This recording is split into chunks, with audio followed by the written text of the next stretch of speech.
Hi guys, I just wanted to show you guys a little bit of the Rocket Runout all offense game that we created. So this version is a 9-ball version. As you can see, the rack is like 9 balls, right? Like a regular 9-ball rack. But if you notice, if you come over here and look at this, you can see something different. You see how the stripes are numbered the same as the solids. So this is the Rocket balls. These balls are designed specifically for this game that you can play it without getting. Some people get confused, with the point value. So if you notice, there's solid 2, stripe 3, solid 4, stripe 4, and the 1, stripe 1, solid 1. And then you notice the black ball in this set is not numbered because what the black ball is different point value depending on what you're shooting for in the rack. And I'll explain that in a second. The So if you notice, there's 1, 2, 3, 4 of solids, 1, 2, 3, 4 stripes. If you don't have a rocket ball set, which I highly recommend you get, because it makes it more fun when you see the visual of it. The stripes are numbered exactly the same. In our set, there's 15 balls and the cue ball. So you can play any of the other games, the traditional 8-ball, 9-ball, and all that. So the way the game is played, just think of a hybrid of 8-ball and 9-ball. So it's 8-ball in the sense that you're running your suit, but it's a hybrid of 9-ball, so you have to run your suit in order. So from lowest to highest. So the way you score, very simple. It's all offense. So you just think of bowling, darts, golf, any game that you shoot your number and you shoot your score. So if we're golfing together, we're playing the same hole, but we're not shooting the same. I'm playing my hole, you're playing your hole. It's the same exact way. So when you're playing a rack, nobody else is shooting in the rack. It's just you.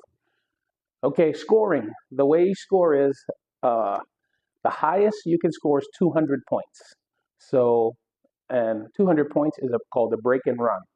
So on the score sheets, you'll see B and R, or BR, depending on how we put the score sheets up and label them. So a break and run is 200 points. How the break and run is scored, you have to make a ball on the break. So if you don't make a ball on the break, you're not eligible for 200. So that's first and foremost. And you have to shoot where the balls lay.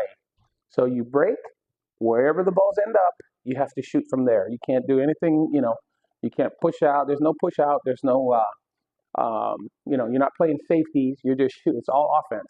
So whoever, is the best shot makers and whoever runs out the most is the one that's going to win, guaranteed. There's no, somebody getting lucky and hooking you or anything like that, right? So 200 is a break and run. The next highest you can score is 150 points, which is a dry break and run. So if you don't make a ball on the break, now you're not eligible for 200, but you're still eligible for 150. So, and you have to shoot where the balls lay. So it's 200, 150. The next way to score is 100 points.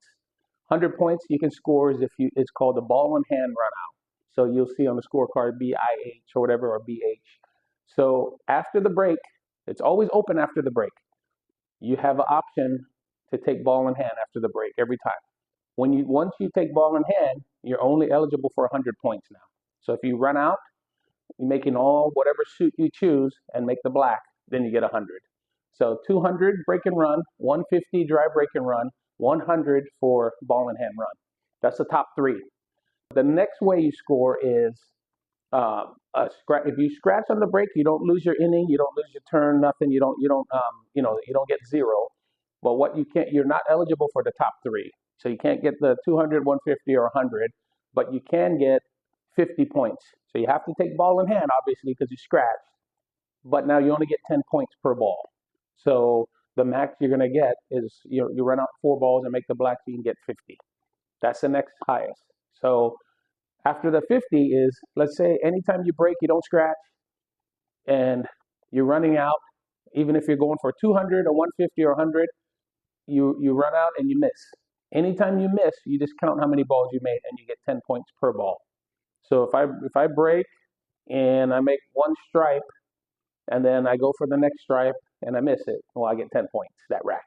So you mark your score and then that's your frame, that's your inning. Now the next guy's turn or whoever, So everybody gets so many racks to play in a round, in a match, or whatever they determine, right? So whether it's 5 racks, 4 racks, 10 racks, the pro level we play 15 racks. But so right now we just whatever we determine is a session for that length of that match, and that's what how many racks you get, how many chances you get. So I'm going to go ahead and play a game, and then I can kind of show you, how the game is played. So I'm going to break the balls and show you some examples of what you can do in this game. So you can break from anywhere. You have to make an honest attempt to break them hard now. No soft breaking.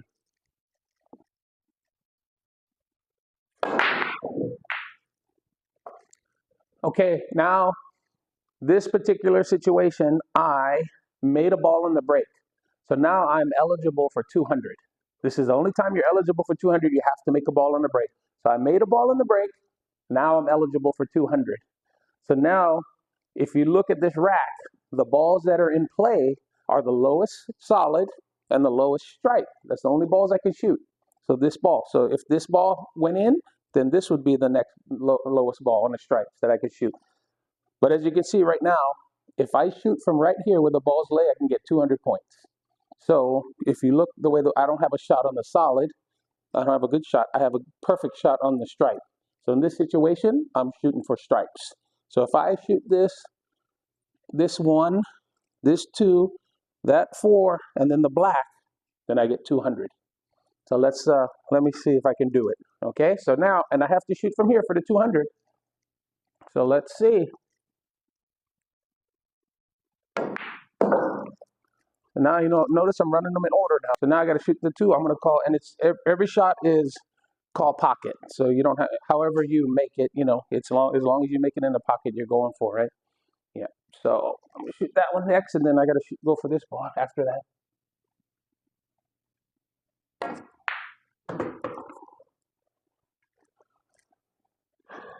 Okay, still going. Okay. So now I got to shoot this 4 ball in here, calling that in the corner, and then I'm playing position for the black after that, right?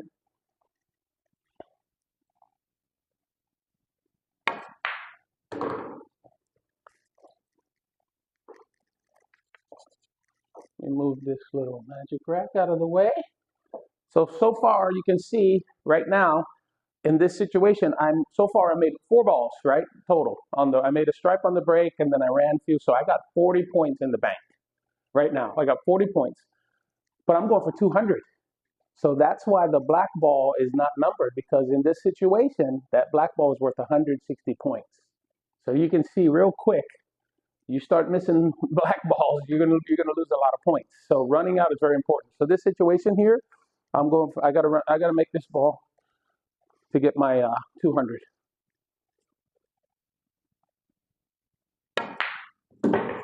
There you go. And that's a break and run. That's the highest you can get in a rack. So if I had missed that ball, well, I got 40 points. So that's a big difference. If I run out 4 balls, and I keep missing the black, I'm going to get 40. Let's say it's a 5 rack match. Well, I end up with 40 times 5 is 200. But if I keep running out, I could get 1,000. Sorry, 200 times 5 is 1,000. So that's the difference between 200 and 1,000. So you can see where, you can leave points out there and where the pressure is going to be on and running out versus missing and not getting out, right? So that's a perfect example of a break and run. So now, in that situation there, if I was here and hooked and I didn't have a shot in the beginning on any ball, well, I can take ball in hand. And then if I ran those balls out, I would get 100 points because I took ball in hand. So that's another decision making. Sometimes you'll get a situation like this where you got a very tough shot that, let's say it's here, you got a tough shot, you're not sure if you want to go for it or not, because if you miss, you get 0, but if you make it, you get 200, and if you run out. So there's going to be situations where it's like, man, do I want to take ball in hand and kind of lock up that 100 points, or do I want to go for it? Well, depending on the score and how many racks you have left, if somebody's ahead of you, or if you feel like you need to make up points, then you're going to go for it in the beginning and take a chance on running out.